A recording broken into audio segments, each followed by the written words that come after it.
Heute schmeckt es nach Süden. Zitronenkuchen, knuspriger Boden, cremige Füllung, italienischer Baiser. Ich zeige euch Schritt für Schritt, wie der Kuchen gelingt, vor allem die italienische Meringue. Für den Teig kommen Butter, Puderzucker, Salz und Eigelb in die Schüssel.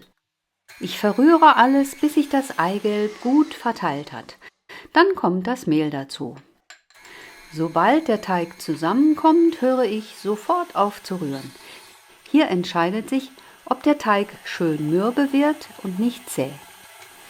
Er wird in etwas Klarsichtfolie gegeben und sollte jetzt wenigstens eine Stunde oder auch über Nacht im Kühlschrank ruhen.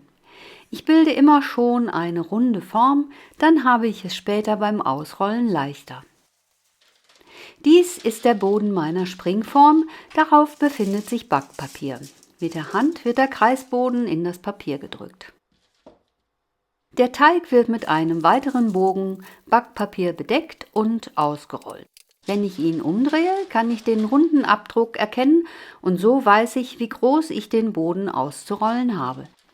Der Teig wird ringsum ungefähr 2 bis 3 cm größer ausgerollt als der Durchmesser der Springform und der Boden, wie gezeigt, mit einem Messer entsprechend abgeschnitten. Der überstehende Rand wird entfernt und so wie er ist zur Seite gelegt. Ich schiebe den Springformboden unter das Backpapier und setze den Ring auf. Das Papier bleibt dran. Jetzt wird der überschüssige Teig dazu verwendet, einen Rand von ungefähr 2 cm Höhe hochzuziehen. Der Teig ist schon ausgerollt, muss nur noch zurechtgeschnitten werden und kann dann, wie gezeigt, angesetzt werden. Dabei achte ich immer darauf, dass die Kanten gut verschlossen werden. Und da ja nach dem Ausrollen ringsum Teig überstand, komme ich mit der Menge auch immer hin.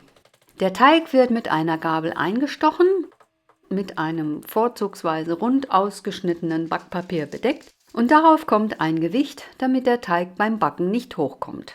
Nun wird er bei 170 Grad Celsius Ober-Unterhitze 15 Minuten blind gebacken. Nach dieser Zeit wird das Gewicht entfernt, ebenso das Backpapier. Hier könnt ihr sehen, dass der Teig unter dem Papier noch nicht so gut gebacken ist, weswegen noch weitere 5 bis 7 Minuten im Ofen dazukommen. Nach dem Backen ist etwas Geduld gefragt. Ich lasse den Boden einfach in der Form stehen.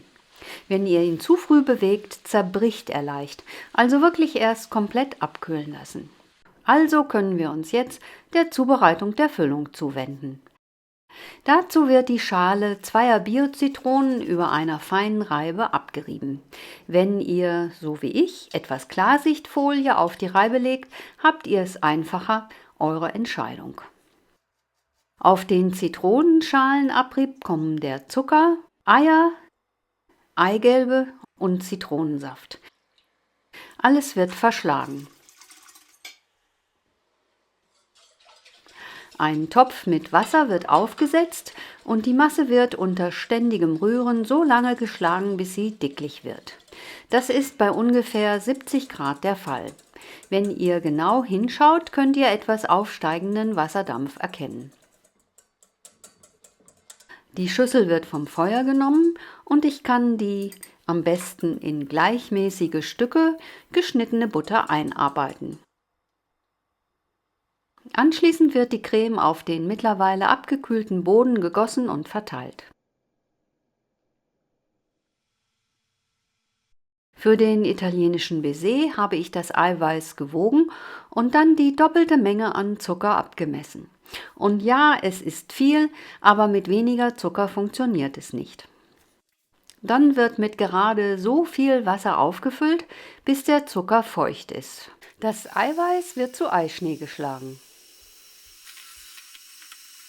Diese Mischung wird aufgekocht und so lange einreduziert, bis sie eine Temperatur von 121 Grad Celsius erreicht hat.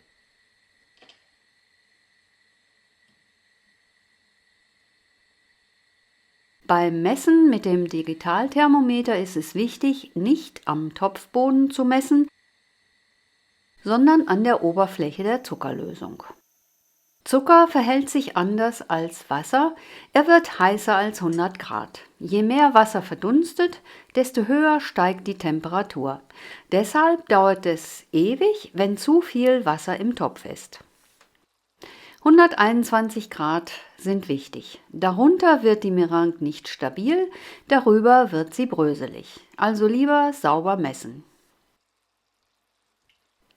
So, ich habe 121 Grad erreicht. Der Eischnee wird nochmal aufgeschlagen. An dieser Stelle mache ich immer ein kleines Stoßgebet und gieße jetzt die Zuckerlösung zügig und stetig in den Eischnee, der dabei natürlich immer geschlagen wird. Ich gieße den Zucker immer in die Nähe der Quirle, dann verteilt er sich am besten. Es sieht komplizierter aus, als es ist. Man braucht nur Mut und ein gutes Thermometer. Ich zeige das jetzt hier in Originalzeit. Durch die Hitze wird das Eiweiß pasteurisiert und ist sicher zu essen.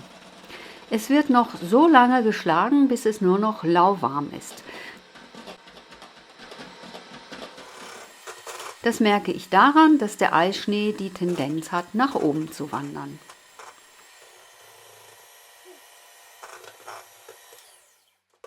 Anschließend wird der Eischnee auf der Zitronencreme verteilt. Ihr könnt die Meringue in eine Garnierspritze geben und versuchen, eine schöne Form zu spritzen, was mir hier leider nicht besonders gut gelungen ist, oder ihr verteilt sie einfach vorsichtig auf der Creme und macht mit einer Gabel Verzierungen. Zum Abschluss flemme ich den Baiser noch mit einem Bunsenbrenner ab. Das gibt zum einen geschmackliche Karamellnoten, es trocknet die Oberfläche, vor allem aber beugt es auch Verwechslungen vor, denn so kann die Meringue von Schlagsahne unterschieden werden. Und so sieht ein Stück dieses tollen Kuchens aus.